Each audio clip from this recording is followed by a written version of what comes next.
এত রক্ত দেওয়ার পরেও যারা আওয়ামী লীগের পক্ষে অবস্থান নেবে তাদের সাথে বাংলাদেশের মানুষের কোনো সম্পর্ক নেই, থাকতে পারে না। তারা নতুন নিরপেক্ষ সরকার চায়, যেটা তাদেরকে নিশ্চিত ক্ষমতায় বসিয়ে দিবে, সেই রকম সরকার তারা চায়। অভ্যুত্থানের 5 মাস পরে আজকে এখানে একত্রিত হয়েছি, কিন্তু অভ্যুত্থানের 5 মাস আগে অভ্যুত্থান চলাকালীন সময়ে যেই দলগুলোকে আমরা পাশে পেয়েছি তাদের মধ্যে আজ আমরা সেই ফ্যাসিবাদী আচরণ লক্ষ্য করছি। আমরা লক্ষ্য করছি কিভাবে আওয়ামী লীগকে পুনর্বাসন করা হবে তার নীল নকশা সাজানোর চেষ্টা করতে দেখছি।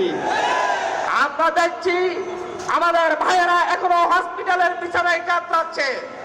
আমরা দেখছি আমাদের শহীদ পরিবারের বাবা মায়েরা, শহীদের বাবা মায়েরা এখনো চোখের পানি ফেলছে। কিন্তু বিভিন্ন দলের পক্ষ থেকে বলা হচ্ছে আওয়ামী লীগ রাজনৈতিক দল, তাদেরকে নিয়েই আগামীর বাংলাদেশে তারা রাজনীতি করবে। আমরা বৈষম্য বিরোধী ছাত্র আন্দোলনের পক্ষ থেকে সুস্পষ্ট বলছি, এত রক্ত দেওয়ার পরেও যারা আওয়ামী লীগের পক্ষে অবস্থান নেবে তাদের সাথে বাংলাদেশের মানুষের কোনো সম্পর্ক নেই, থাকতে পারে না। দিল্লির পররাষ্ট্র সচিব বলছে যে আগামী বাংলাদেশের নির্বাচিত সরকারের সাথে সরকার আসলে আমরা সম্পর্ক স্বাভাবিক করব। তার 2 দিন পরেই দেখা যাচ্ছে একটি রাজনৈতিক দলের শীর্ষ নেতা বলছে অতি দ্রুত নির্বাচন দেন, নির্বাচিত সরকারই এই দেশের ভবিষ্যৎ নির্ধারণ করবে।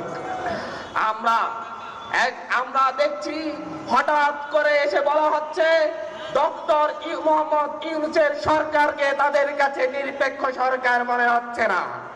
তারা নতুন নিরপেক্ষ সরকার চায়, যেই সরকার 1/11-তে যেরকম ভাবে কারচুপির নির্বাচনের মধ্য দিয়ে আওয়ামী লীগকে ক্ষমতার মসনদে বসিয়ে দিয়েছিল, বাংলাদেশকে তাদের দাসত্বের, ভারতের দাসত্বের শৃঙ্খলা আবদ্ধ করেছিল, সেই রকম একটি নির্বাচনের মধ্য দিয়ে তাদেরকে যেন এমন একটি সরকার দেয়া হয় নিরপেক্ষ সরকারের নামে, যেটা তাদেরকে নিশ্চিত ক্ষমতায় বসিয়ে দিবে, সেই রকম সরকার তারা চায়।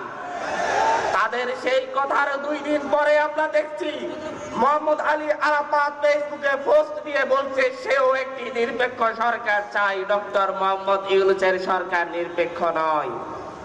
আমরা দেখছি আপনাদের ভাষার সাথে আওয়ামী লীগের ভাষা মিলে যাচ্ছে, আপনাদের লক্ষ্য উদ্দেশ্যের সাথে দিল্লির দালালদের লক্ষ্য উদ্দেশ্য মিলে যাচ্ছে। 5ই আগস্টের পরে আপনাদের নেতা কর্মীরা পথে ঘাটে যেই লেভেলের চাঁদাবাজি শুরু করেছে, দখলদারিত্ব শুরু করেছে, এই কারওয়ান বাজারের প্রতিটি সবজি দোকান থেকে তারা চাঁদাবাজি করছে, এখানকার প্রতিটি রিক্সাওয়ালার থেকে তারা চাঁদাবাজি করছে। যেই চাঁদাবাজি আওয়ামী লীগ করত, যেই চাঁদাবাজি ছাত্রলীগ করত, যেই চাঁদাবাজি যুবলীগ করত, এখন আপনারা সেই চাঁদাবাজির হাত হস্তান্তর করে নিজেদের হাতে নিয়েছেন। চাঁদাবাজি বন্ধ করে ঘরে ফিরুন, সেই আহত শহীদদের রক্তকে আপনারা মূল্য দিন, আপনারা বাংলাদেশের প্রতিটি ইসলামপন্থী রাজনৈতিক দলকেও মূল্য দিন, আপনারা ধর্মভিত্তিক রাজনৈতিক নেতাকর্মীদেরকে সম্মান করুন, তাদেরকে আওয়ামীদের ভাষায় মৌলবাদী বলে ট্যাগ দিয়ে তাদেরকে পিছিয়ে হটার চেষ্টা করবেন না। তারা এই অভ্যুত্থানের শক্তি আগামীর বাংলাদেশে দল মত নির্বিশেষে, ধর্ম বর্ণ নির্বিশেষে, ধর্মভিত্তিক ধর্মনিরপেক্ষ সকল রাজনৈতিক দল একসাথে আগামীর বাংলাদেশ গড়ে তুলবে ইনশাআল্লাহ।